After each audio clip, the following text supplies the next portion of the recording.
Okay, good morning, kids. How are you doing today? Let's try to make this work, kids, okay? I am sorry I'm missing you, and I hope you're missing school too, but we have to make this work out. We're going to work on the past tense today. Now remember, English is different than Spanish, so we have two different lines for every tense in English. Simple past tense. We got to go first with the be verb, because this is separate than the rest of the verbs. Remember that? This is going to be separate than any regular verbs. So let's work with be. Be in the past tense only has two forms.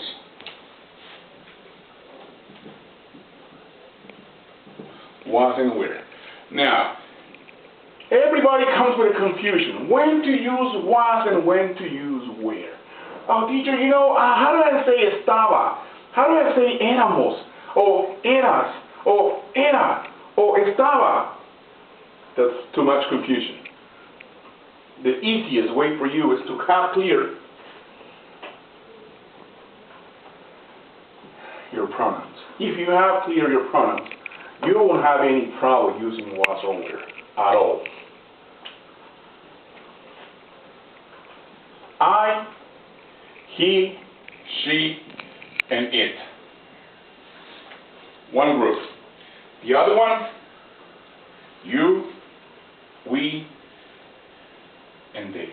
But kids, remember something. When I'm talking about he, what's he?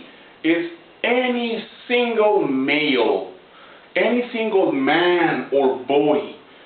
The doctor, my father, my uncle, Pedro, Juan. Now, when am I talking about she?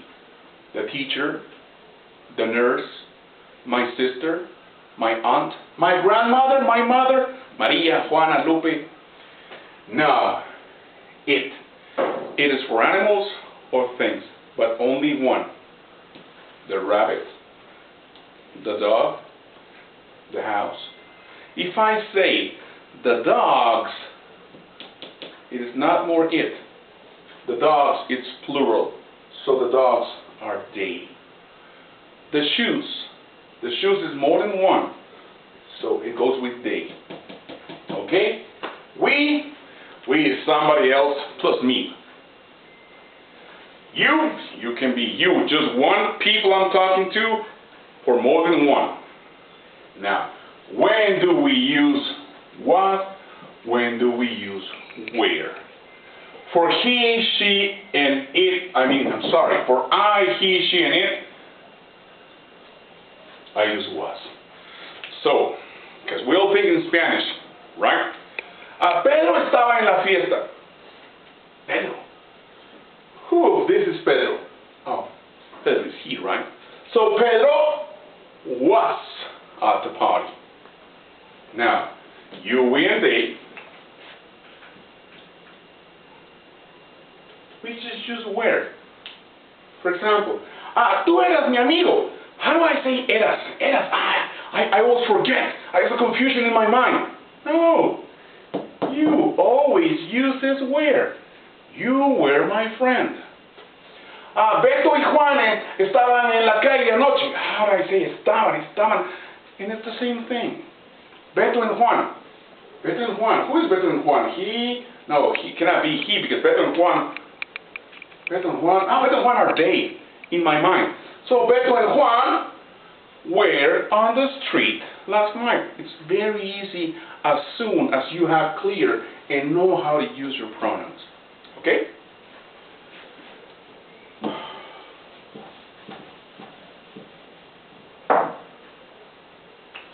So we have affirmative, negative,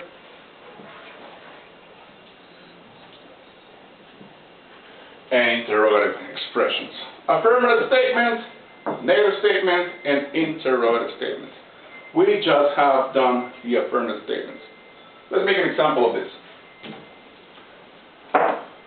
If I say, for example,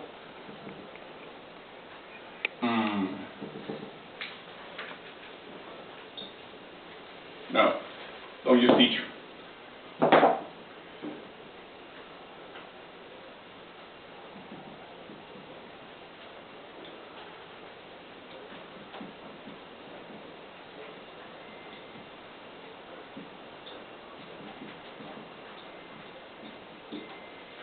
Your sister at the party last night. Who am I talking about? Most of the time, when you see the word your, you think I'm talking about you. And you say, oh, you were at the party last night. No, that's a terrible mistake. Because I'm not talking about you. This is only a possessive adjective. I'm talking about your sister.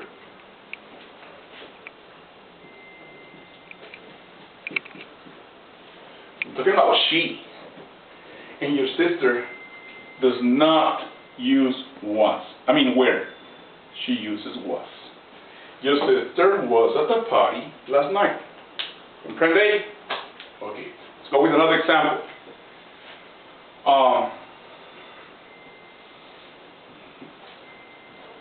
The children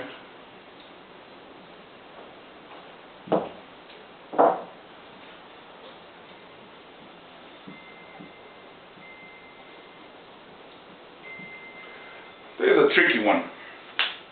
The children at school yesterday. Oh, children! It's a singular. Most of the people will say. Was at school yesterday. But no. Children is more than one, remember. Child is one. But children, it's a plural. So I'm talking about they. Children.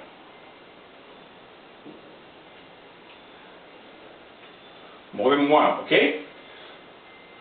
So children are they. Which form of be do we use for they? Where. The children were at school yesterday.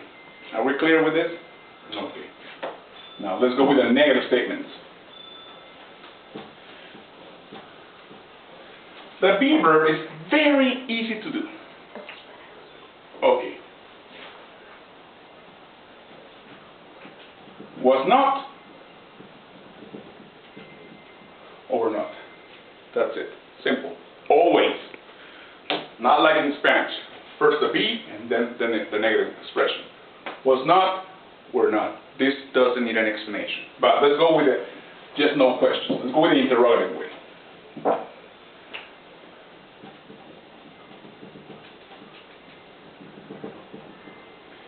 For example, if I'm going to say, ¿estaba Luis en la tienda ayer?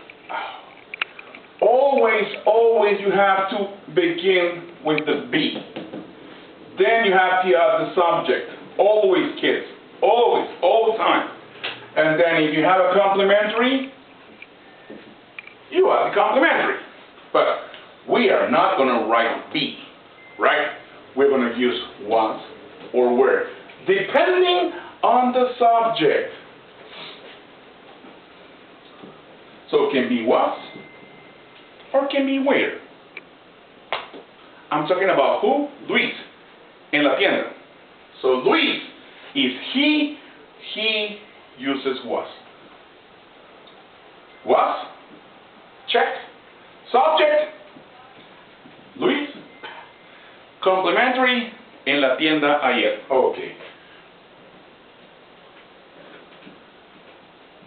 In the store yesterday. Was Luis in the store yesterday? Okay. And we have the question done. Now, we have two possibilities to answer this question. Was Luis in the store? Yes or no. Let's continue with that very quickly.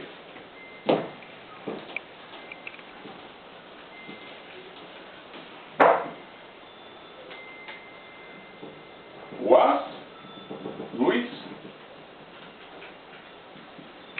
in the store yesterday? This is just to remind me. 10 minutes already, so I have to be more quickly.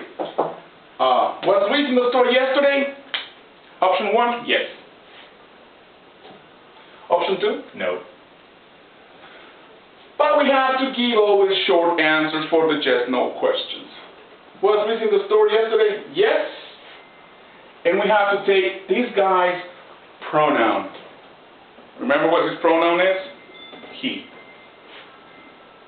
And then we finish it with the expression that we used to ask. Yes, he was. Or in the other case, no, he was not. Okay? Now, this negative answer, we can use a contraction for it. And use wasn't. No, he wasn't. That sounds better. Now, those are the yes/no questions. But we have also information questions. For example, ¿dónde estaba Beto anoche? ¿Ya? O ¿por qué estaba Beto anoche en la calle? Those are information questions. And we're going to have to keep the same structure.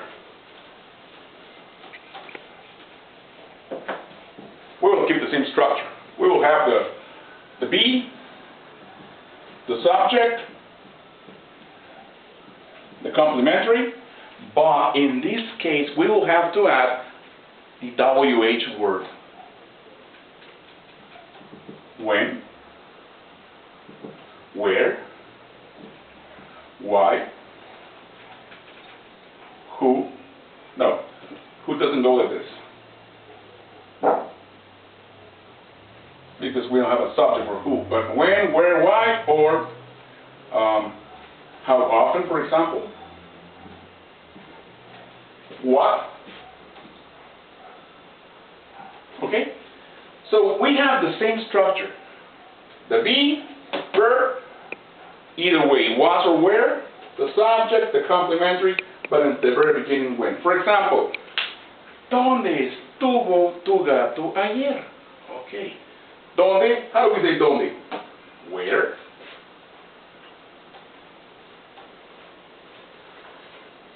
The be verb for tu gato, not for tu, but for the cat. The cat is it, isn't it? So it uses was. Where was tu gato? That's the subject. I'm talking about tu gato. So I say, your cat. And do we have a complementary? Yes. Anoche.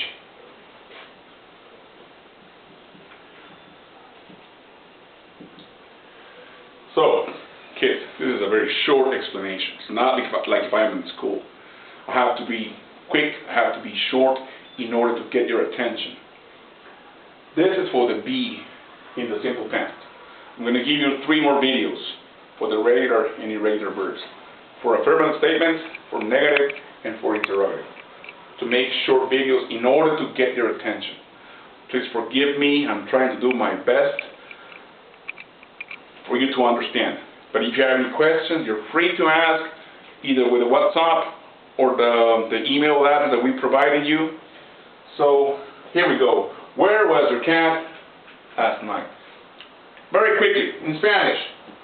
¿Por qué estuviste en la fiesta el mes pasado? Okay. ¿Por qué estuviste? Está bien dicho in Spanish. We don't have any subject, but we know I'm talking about you. But in English, ¿por qué? Why? The be verb is very important right here. ¿Quién estuviste en la fiesta? That's the subject. It was tú. Tú estuviste. So, you uses where, right? So why, where, subject. We have to put the subject always in English. And the complementary, en la fiesta el mes pasado. At the party last month. Why were you at the party last month? And this is it for the be verb, kids. See you soon. Bye-bye.